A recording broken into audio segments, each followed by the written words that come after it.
So a couple of weeks ago, we started talking about taking refuge. And the three refuges of Buddhism are refuge in the Buddha, refuge in the Dharma, and refuge in the Sangha. So the first week we talked about refuge in the Buddha, which absolutely just means refuge in the one, in knowing the truth that there is one love, one presence, one power. It also can be interpreted refuge in awareness, because our awareness is the truth of who we are. That is the God of who we are. The ego that creates this whole human life and helps sustain it. You know, we need our egos to function on the planet. There's nothing wrong with the ego unless it's in the driver's seat. But our awareness is that which watches our life, this human life, take place. Our awareness is that one life that was before and will be after. This week we're going to talk about refuge in the Dharma, which means the truth or the path or the way to God. And it really is, there's different ways to look at it. The way, the practices that we engage in order to be living in the way of God, in the way of the one to the best of our ability. But it's also just the truth of this moment. Nothing to defend. In every moment, there's nothing to defend. We think there is. And there might be if we're projecting out into the future or we're thinking back to the past, but in this moment, we can let go, we can release, we can find peace. There's nothing to defend. So, the Sangha, which we're going to talk about next week, is the community of support, the community that supports you in living the way, the Dharma. And we are tempted in this human life to take false refuge. And we take, it's in things that are temporary. That's how you know if it's false refuge. If it's only temporary, then it's not the real refuge, right? If it's only temporary. It's a distraction. It's for a few minutes, and it leaves us the same or worse when it's over, right? So we can take refuge in a gallon of Bluebell. And afterward, we are a bit worse off than we were when we started. We can take refuge in drugs. We can take refuge in being glued to the television. We can take refuge in scrolling through our phones. We can take refuge in all kinds of things that at best don't enrich us and at worst make us poorer. And those are false refuges. True refuge is dependable, it's reliable, and it's within. If you have to go somewhere else to get it, it may not be your true refuge. I keep saying refuge. I don't know where that's coming from. It may not be your true refuge. So your true refuge is always available from within. Now, the way the Buddhists explain it, refuge in the Dharma, the truth, the way of life, our way of being in the world, right? The human being, not the human doing, right? They say that refuge includes, the Dharma includes the teachings. In Buddhism, the teachings of the Buddha, but whatever teachings, whatever spiritual wisdom serves you, that is the truth. That is taking refuge in the truth. Also refuge in the universal truth, that truth that applies to all people at all times. We are one life, one presence, one power, one love. And refuge in the truth of phenomena. It's a temporary truth, but the world is as it is. And a lot of times the thing that we try to take refuge in is pretending it's not for a short time, and then getting broken open again and again and again, like, oh, this is the way it is. So allowing, accepting, refuge in phenomena, refuge in the law, the universal law, the ultimate truth, which I call love, right? Refuge in what they call righteousness, or the path of living that leads to enlightenment. I don't like the word righteousness. It gives me creeps from my childhood. But it just means living, in Buddhist terms, it means living in a way that produces as little harm as possible to oneself or others, right? Like the Hippocratic oath. First, do no harm. First, do no harm. So a harmless way of living. It also includes our social duties, the norms of conduct that lead to good karma, is what the Buddhists would say. The esteemable things we do in our lives that lead us to more esteemable things and that help other people, that not only don't harm, but are helpful, and that help ourselves. Don't forget, you're a people too. So the things you do to help yourself, the things that don't cause you harm and do cause you good, are a way of taking refuge in the Dharma. And the good qualities, the virtues, morality, the positive characteristics of this life, forgiveness, compassion, the willingness to be open, to contemplate the truths of life. And it's also just whatever is in this moment. Whatever is in this moment, that is truth. You can take refuge in that. You may not like what is in this moment, and yet you can not fight it. When we don't like what is in this moment, we immediately set up all kinds of resistance. And the very resistance that we set up stores those traumas in our bodies, in our minds, right? When we go, this is what it is. I don't like it, but I accept that this is what it is. Knowing that anything is possible, it could be different in the next moment. But right now, I can rest in what is true. What I like to say is refuge in the Dharma is even more than, it's all of that, but it's who you are. It's who you are, not what you do, but who you are. And that all this, the teachings, the universal truth, the righteousness, the social duties, all of those proceed from who you are. If you just try to do the esteemable things, you may or may not ever feel the true gift of them, because we do esteemable things often to be esteemed by other people. We do esteemable things because we want a reward. If we do this, we're going to get something back for it. But if we concentrate not so much on what we do, but every day, all through the day, keep checking in with who we are. Who do I want to be in this moment? Who do I want to be in this moment? Who do I want to be in this moment? How am I showing up as God? Right? God in every face. How am I showing up as God in this moment? And how am I showing up as God in this moment? And if we concentrate our attention on being who we're here to be, love and expression, then the doing will take care of itself.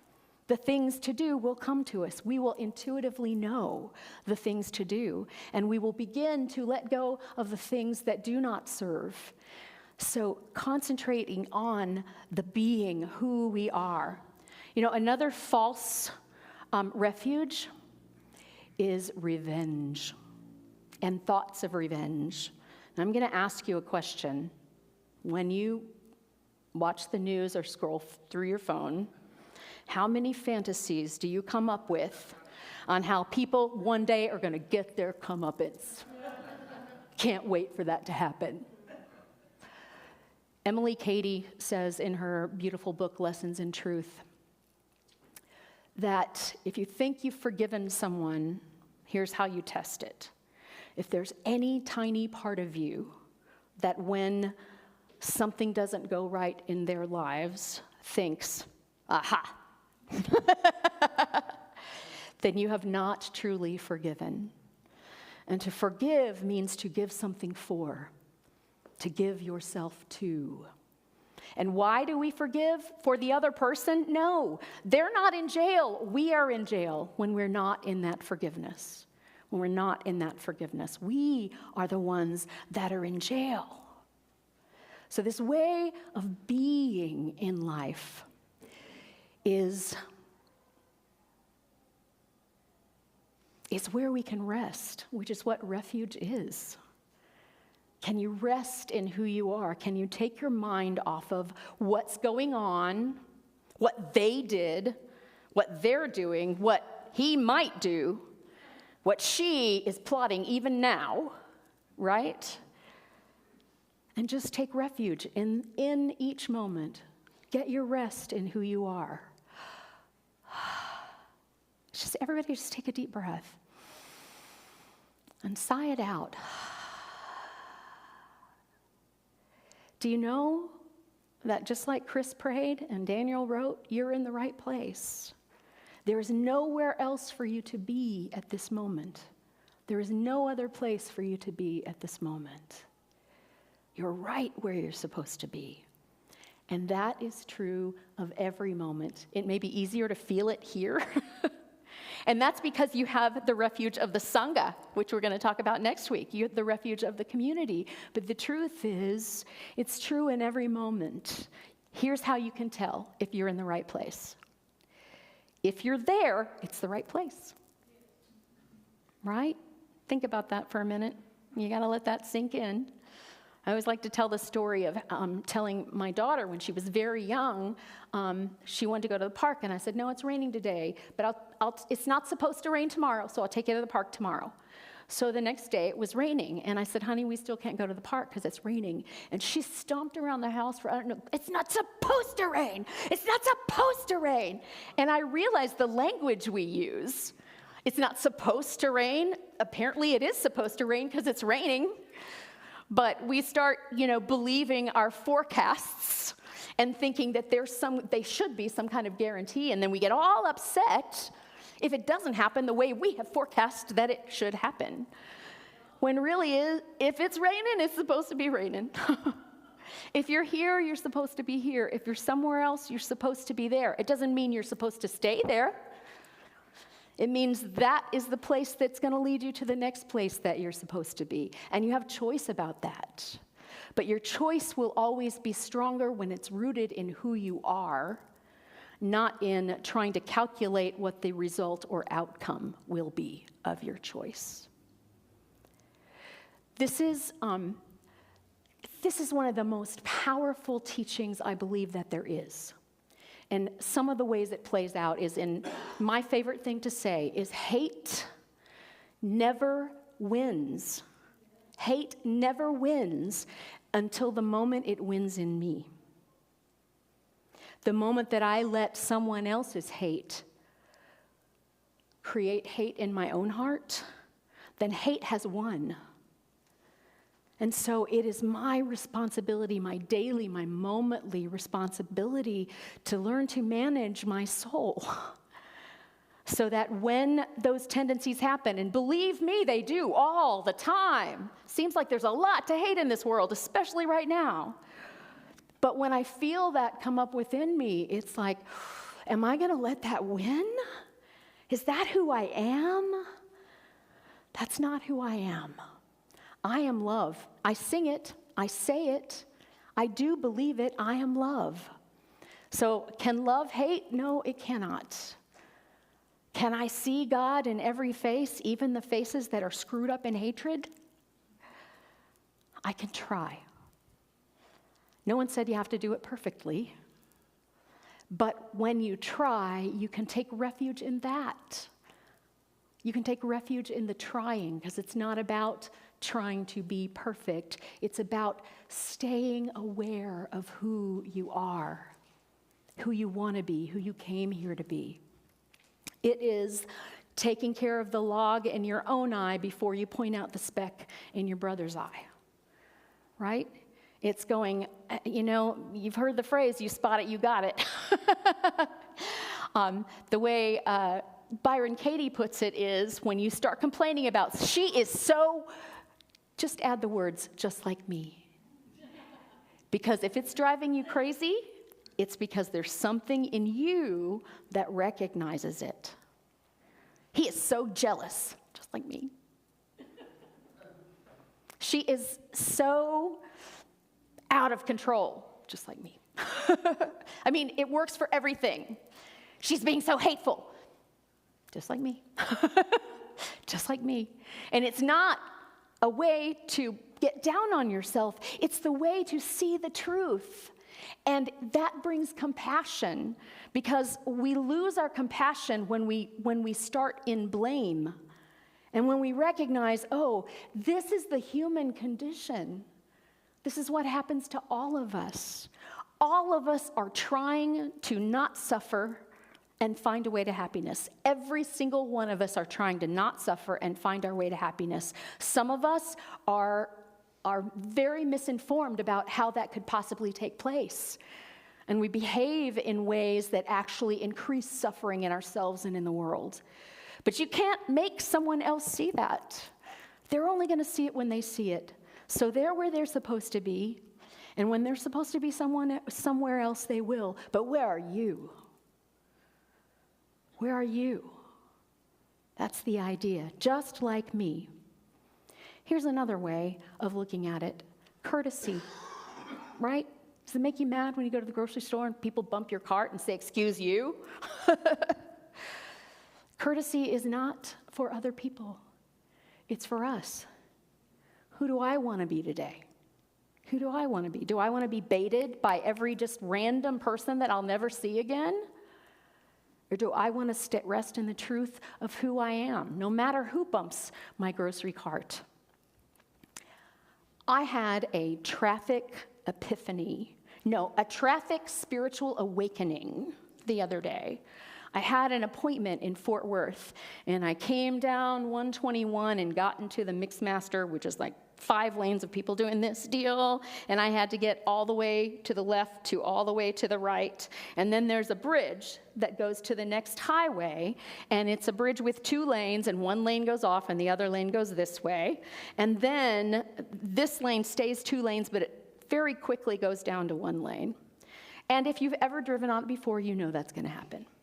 And you're sitting there waiting your turn, and pew, pew, Apparently that guy is very much more special than me, because he has to get in front of this whole line. As I'm sitting there, as I watched that, I didn't have a lot of emotional connection to it at that point. I was in a pretty good place. So it was just like, yep, that's what upsets me every time. And then I looked at the bridge in front of me. We were almost stopped. And I started counting cars just on the bridge, just on the overpass.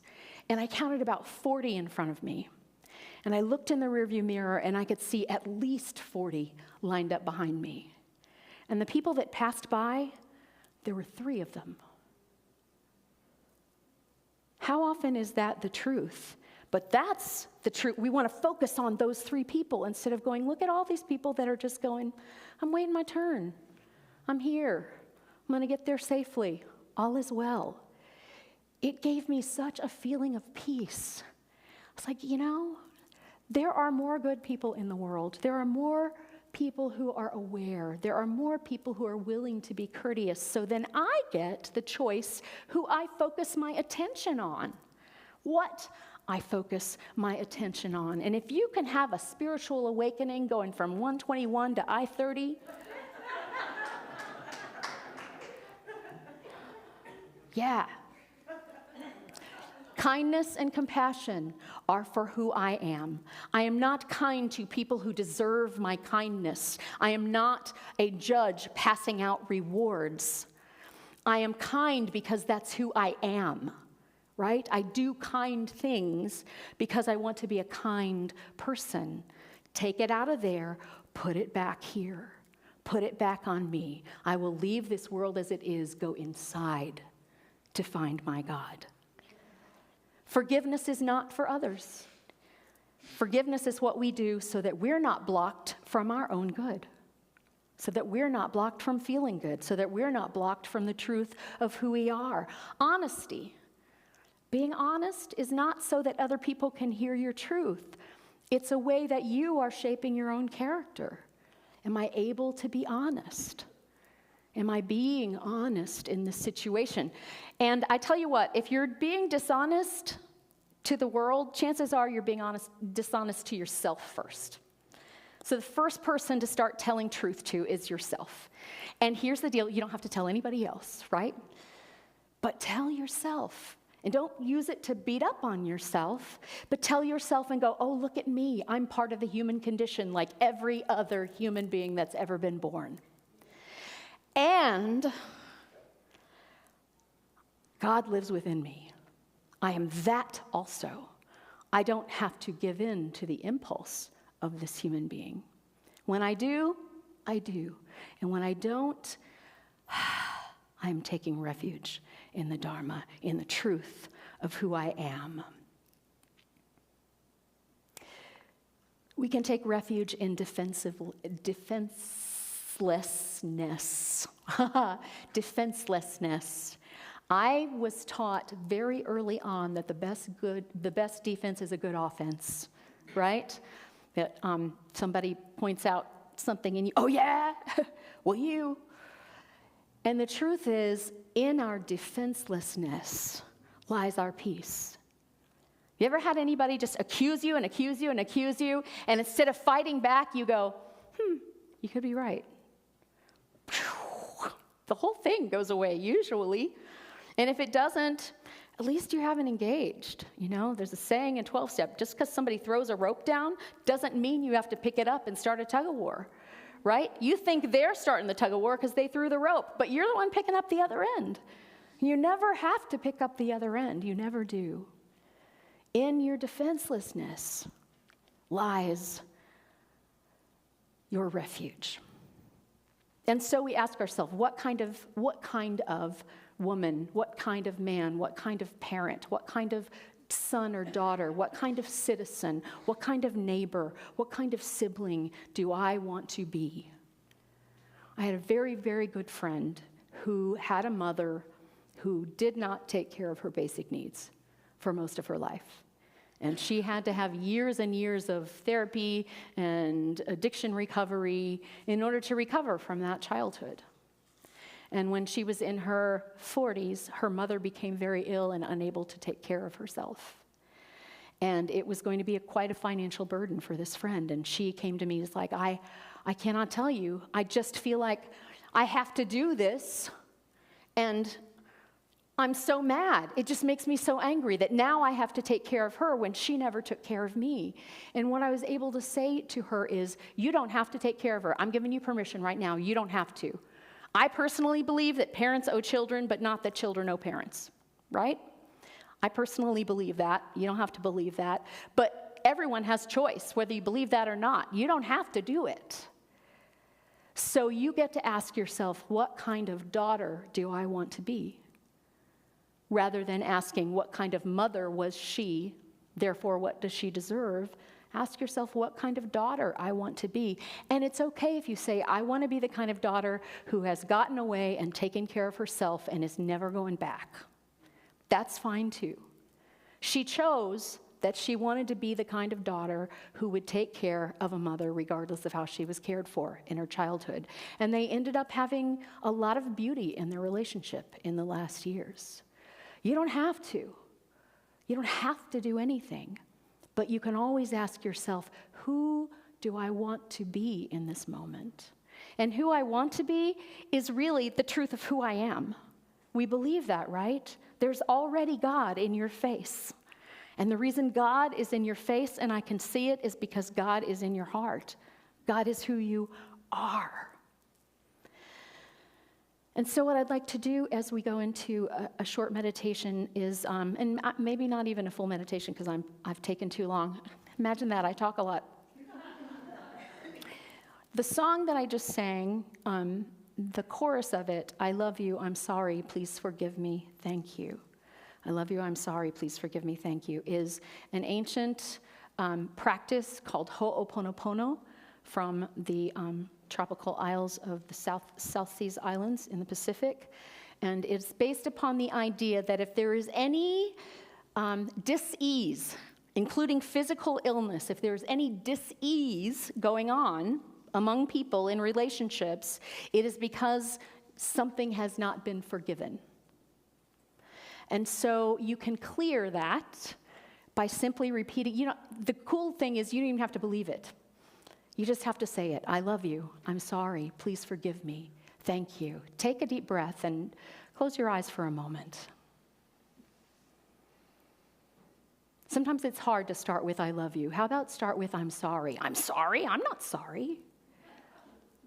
And here's why this works, because New Thought people don't like this, and I've had them change the words. You can even hear in my early recording of this song that I said, I love you, I forgive you, instead of I'm sorry. I've changed it back to I'm sorry, because here's the deal. We are all participating in creating the world that we live in. We're all participating in creating the world that we live in.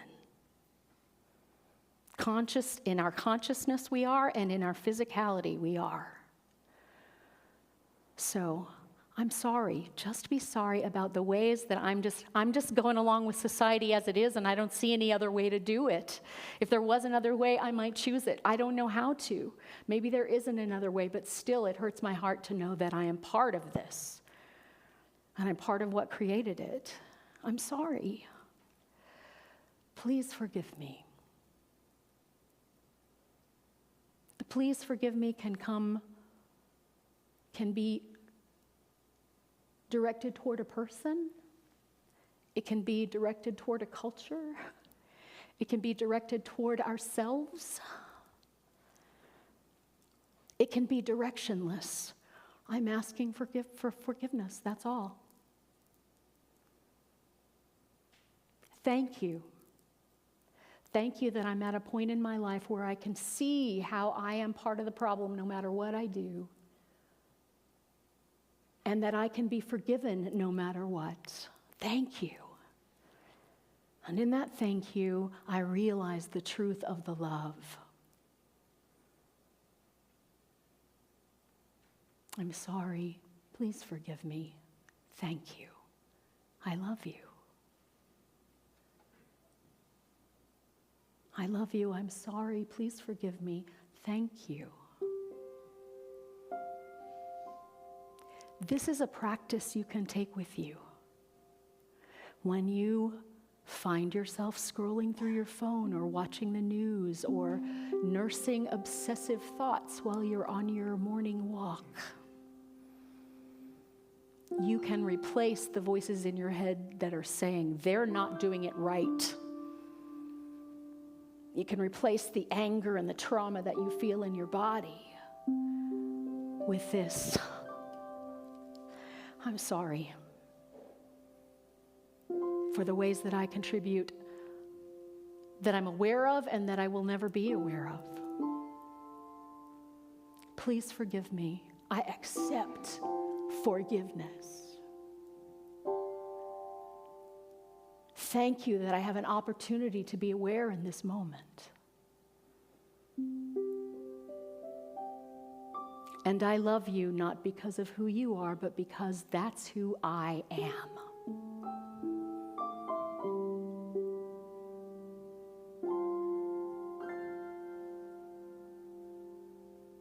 I love you. I'm sorry. Please forgive me. Thank you. I love you. I'm sorry. Please forgive me. Thank you. I love you. I'm sorry. Please forgive me. Thank you.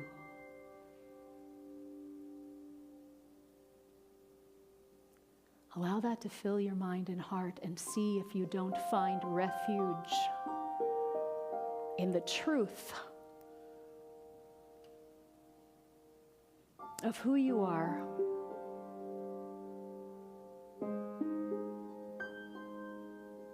Of how this world is, while knowing that if it wasn't supposed to be this way, it wouldn't be this way.